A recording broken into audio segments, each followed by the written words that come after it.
যৌন নিগ্রহের সমস্ত কেসকে gospel truth বলে ধরে নেবেন না, এই রকম একটা কথা বললেন কেরালা হাইকোর্টের বিচারপতি মাননীয় শ্রী কুন্নি কৃষ্ণন। তিনি বললেন যে নির্দোষ ব্যক্তিকেও যৌন নির্যাতনে জড়িয়ে দেওয়ার একটা প্রবণতা এখন লক্ষ্য করা যাচ্ছে। ঘটনাটা ঘটেছে কেরালার কাসারকোডা জেলার বাদিয়াতাক থানায়। এক মহিলা কর্মী তিনি এসে দাবি করেছেন যে তার যে বস তার সঙ্গে যৌন নিগ্রহ করেছে এবং সঙ্গে সঙ্গে সেই ব্যক্তিকে গ্রেপ্তার করা হয়েছে। অথচ গ্রেপ্তার করার পর সেই ব্যক্তি তিনি এসে কোর্টেই কথা বলছেন যে তিনি যেহেতু তার সেই মহিলা কর্মীর পারফরমেন্স খারাপ হচ্ছিল সেই জন্য তাকে কয়েকবার সতর্ক করেছেন। সতর্ক করার পর সেই মহিলা কর্মী তাকে ফোনে থ্রেট দেয় এবং বলে আপনাকে আমি ফাঁসিয়ে দেবো। সেই যে কথোপকথনের কল রেকর্ড সেটাও তার কাছে আছে বলে ওই ব্যক্তি দাবি করেন।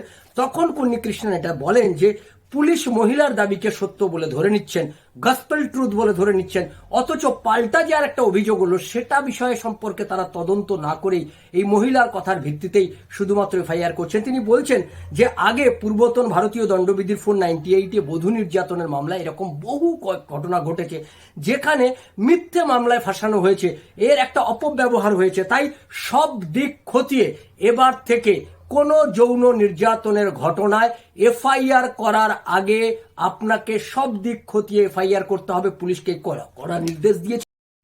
যৌন নির্যাতনের ক্ষেত্রে যে মিথ্যা মামলা, সেই মিথ্যা মামলা 2019 সালে 5.48% ছিল, 2020 সালে একটু কমে গেছিল 4.62%।